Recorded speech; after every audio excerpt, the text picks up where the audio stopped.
So before I go into explaining my process of how I do digital art, I'm just going to make a quick disclaimer that there is no right or wrong way to really do any kind of art, especially when it comes to digital. So this process is just what works best for me, and especially the sketching process that I translated over from my experience with traditional, and I've been doing art now for basically over 8 years now, and so it's been a while for me to develop where I'm at, and it might take some time for you to also get to where you want to be, and I still am trying to improve, and it's okay to struggle with art because that's the entire process of art is you have to fail in order to succeed. I've failed so many times, trust me. I could even show you examples where there's pieces that it didn't work, but I kept going. So it's best to just do as best as you can, and if it's something that you like and you like the results of it, then that's good, because everyone's at a different spot. Nobody's going to be at the same pace as another person, and wherever you at is totally okay. The art process, basically what I do, I use Procreate. Any application works though for this, just depends on what you like and what you can afford. So basically in Procreate I just create a new canvas and I just make it the screen size. Go into the gear tool, I click on canvas, and then I turn on the reference, and then I import my reference image. And I usually get all my references from Pinterest because it's literally the best app to get any kind of references that you need. And so from here, I'll basically kind of just move the reference around. Since I'm right-handed, it's better for right-handed people to have the reference on the left side and the canvas on the right, and then vice versa, because then your hand's going to be, obviously on the right hand if you're right-handed. First thing I ever do when I draw, even traditionally, I draw a circle. That's the one thing that I always draw. And then from there, I'm somebody who does it by eyeball. I look at the image and I basically just draw what I see. I know there's other methods that people use, the grid method, which also works really well. Okay, so after I draw the circle, I basically eyeball the proportions of the head, and I'll do a quick little quick sketch of the shape of the head, but this isn't going to be the final shape because I have to adjust it afterwards. And once I finally get the head shape that I want, the initial head shape, I'll go to the layer that I drew this on, and I'll turn the opacity down. That way I can make another layer and fix the head shape on top of it later on. So after I adjust it, I'll basically zoom into the canvas, and this, I don't know why, this is just something that I do. The first facial feature that I draw whenever I draw something, it's always the nose. And I think I do this because the nose is the focal point of the entire drawing. It's basically in the middle of the face, and you could kind of draw things around it based on the positioning of the nose, if that makes sense. And I do think that a lot of times artists, they'll overwhelm themselves because they're kind of looking at the entire picture or reference to draw. And when you look at the entire thing and you're trying to, draw, just look at the entire thing and draw the entire thing at first, it's very overwhelming. So what I like to do is, while I do have the face shape, which isn't the final drawing of the face, I'll go in and I'll zoom in to my canvas to relatively where the nose would be, but I'm still going to adjust it later. And I'll zoom in on the reference and I'll just focus on the nose itself, because you want to focus on things one at a time, because the face has a lot of parts to it. There's the hair, the eyebrows, both eyes, the lips, the nose, the shape of the face itself, the neck, just there's so many things. So you can see right here, because I eyeball everything, this might not really be that helpful, but I don't know. It's something that I do.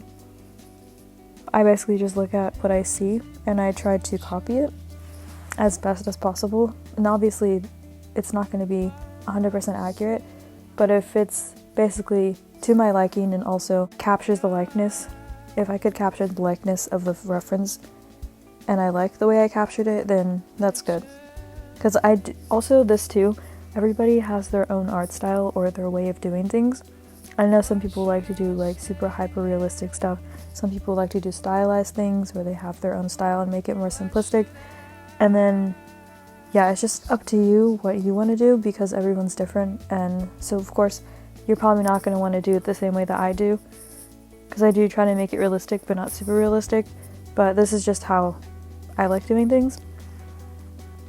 And you can see how I continuously like zoom in on the canvas and also zoom in on the reference so that they're almost basically the same size, and that way I could compare and contrast my drawing of it to the actual reference.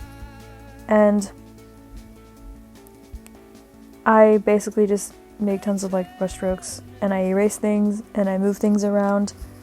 That's basically like my entire process. And also I also add some of like the shading that's on the nose, that way I could see like the depth of like the structure of the nose or like whatever facial feature I'm drawing, because then it helps later on. And it's like quick shading too, like it doesn't have to be super crazy or anything, because then I'm gonna go over it with like actual colors afterwards. And you can see that once again I'm continuously like erasing stuff, adding new brush strokes. And then right here I do the general shape of like the shadow itself that's under his nose, because in the reference itself it is literally a shape. And don't be afraid to basically, I guess, draw the shadows in, because that's like really helpful. Even if it's just a sketch, like it's really, really helpful just to know where like the shadows are and stuff, because they do stand out.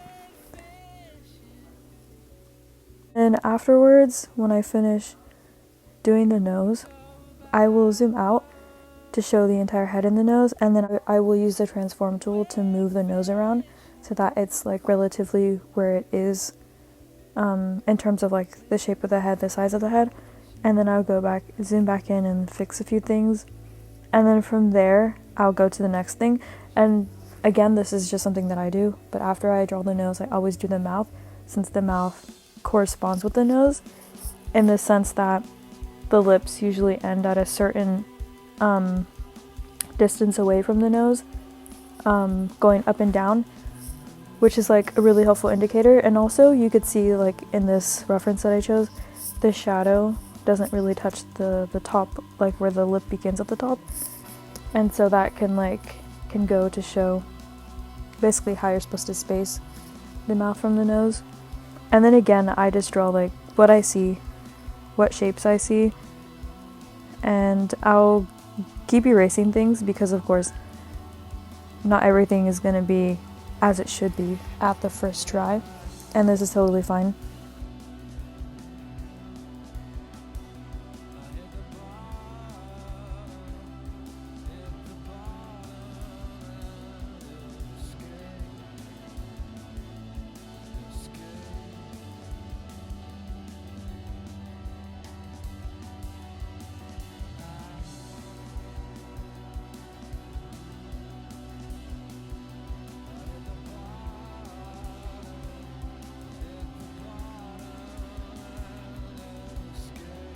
And I'll go ahead and move it with the transform tool again and fix it to my liking.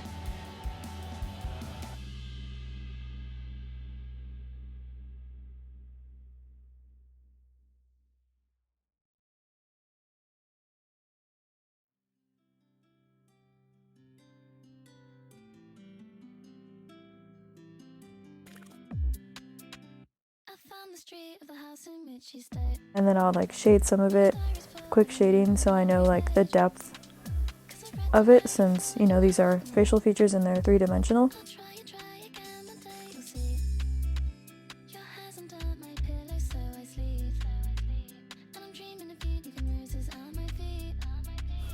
And then I'll go to the eyes. So with the eyes, it's basically the same thing. I basically just draw what I see, and then I'll erase, I'll move things around.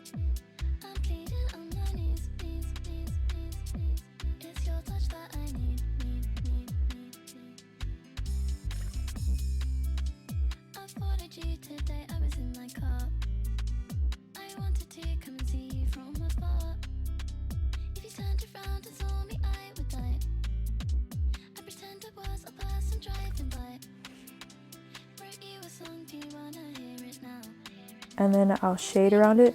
Since he does have eyeliner in this photo, I did shade in the eyeliner because it's, you know, an important part to the face.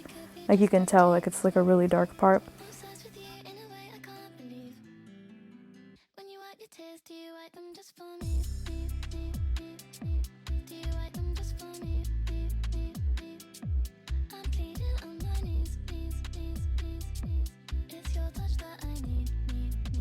And then I add the eyebrow, like relatively where I think it will be.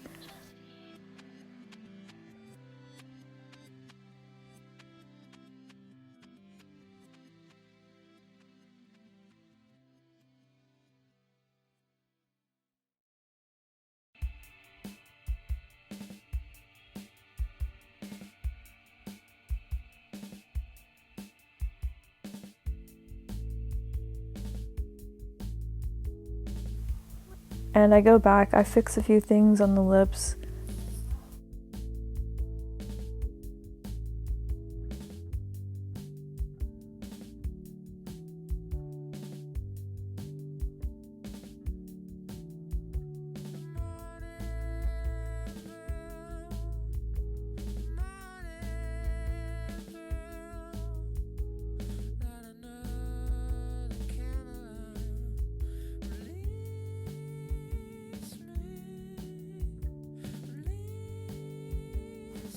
And I go ahead and go back to the face shape and I fix it. I fix the face shape a little bit.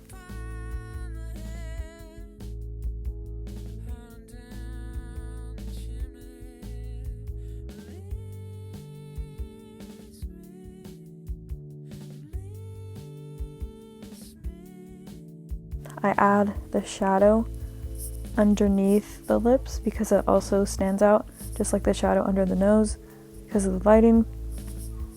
And then I'll go ahead, add more shadowing to or more shadows to where it stands out.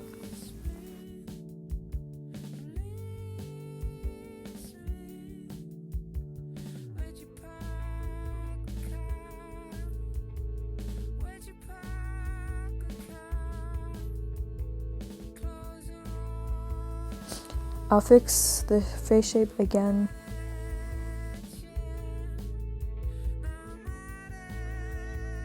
And then afterwards, instead of doing the other eye after doing one of the eyes, I'm going to do the hair first because I do think adding hair later on really adds to it. I think the hair is probably one of the most important parts of a drawing that makes it come together, because you could have it looking, like the person, or maybe it doesn't look like the person, but then once you add the hair or draw the hair, then it looks like so much more like them, if that makes sense. Honestly, for hair, I don't know. I've learned over many years of drawing so much that with hair and with brush strokes in general, or pencil strokes, however you want to put it, you have to be loose with it. You can't be super concentrated on what you do, as in you don't want to overthink it. You just want to just do it, if that makes sense. You just want to grab your pencil and just make pencil strokes or brush strokes depending on what you see. And you can see when I'm drawing how fast and kind of loose I'm doing the hair or other facial features, because if you try to be super slow and very careful with it, usually the lines come out more wobbly. That's what I've found out when I try to do that, or when I've done that in the past. It usually doesn't come out that good. So it's best to just be loose about drawing, especially if it's the sketch that you're doing. It's totally fine. And then again, basically drawing what I'm seeing, fixing up a few things that I want to fix up, and then I'll go ahead and do the other eye. And I keep zooming in and zooming out with the reference and the canvas so I could compare the two.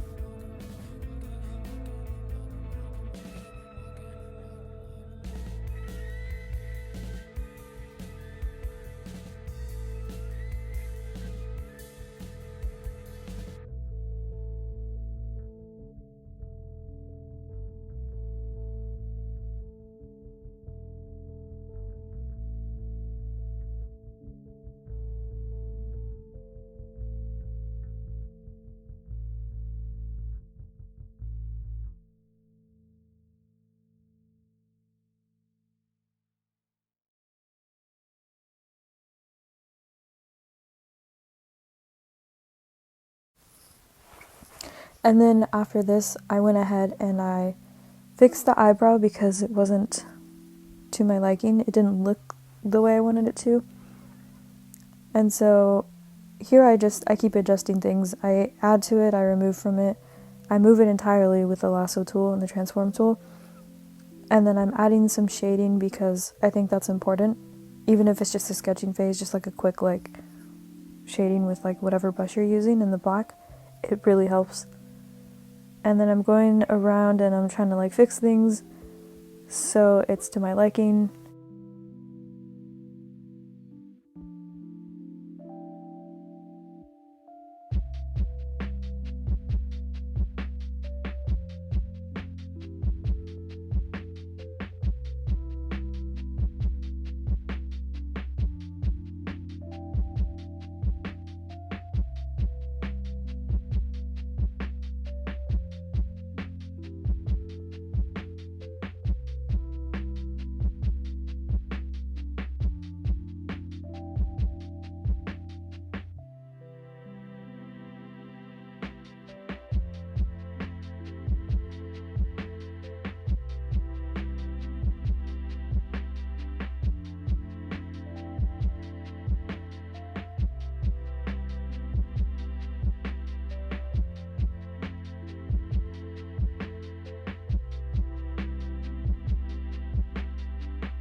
And I'm going back to the face shape because it isn't to my liking either, and the lips too, and I'm adjusting it.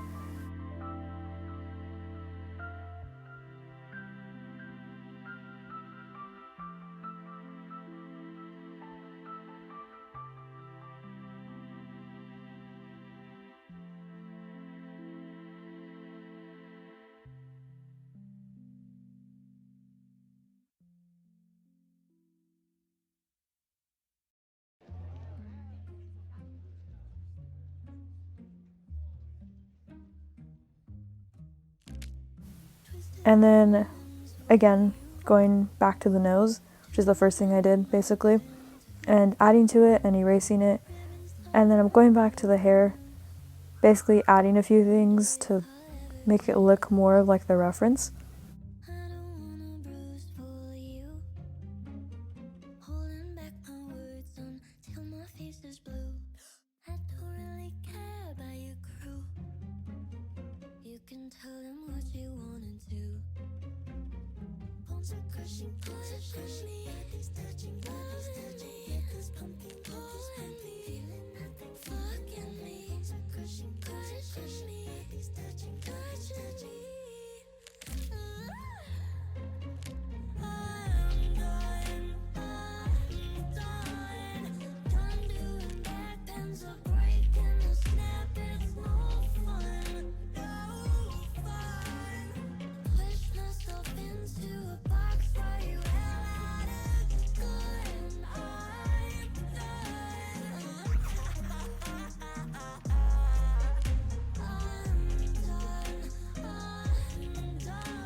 lastly, I'm gonna add, you know, the rest of the details or the rest of the figure.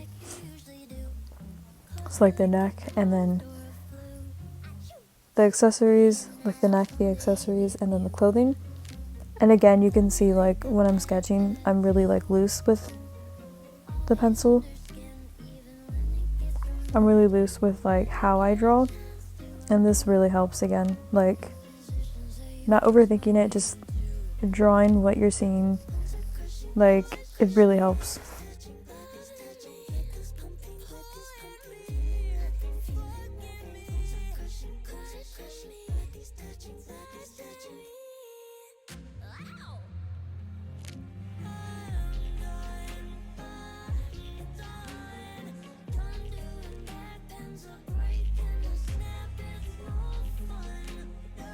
And then I finally like zoom out and I'm looking at it in comparison to the reference, and you could see like on the canvas where I drew it, mine is more slanted.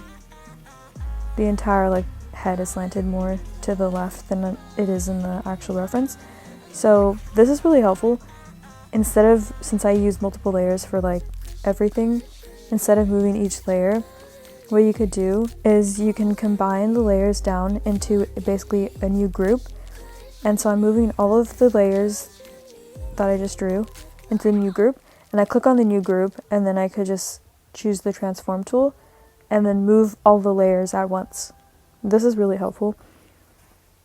And I'm fixing it, and then going back to like the shirt and stuff, I'm fixing it because now that I moved it around, there's things that are off.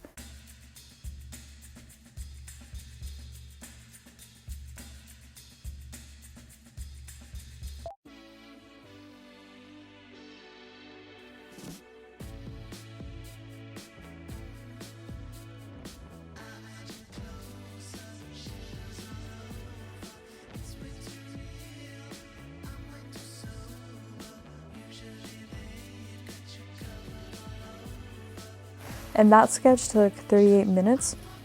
And then after this is when I do the coloring, which I'll post in another video. But that's it for the sketching process.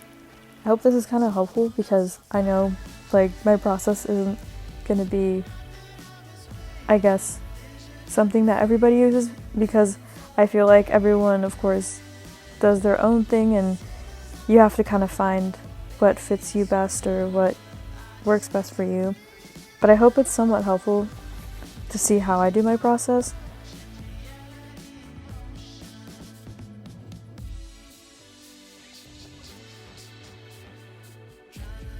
But in the next video, I'll show how I color things and whatnot. Thanks for watching.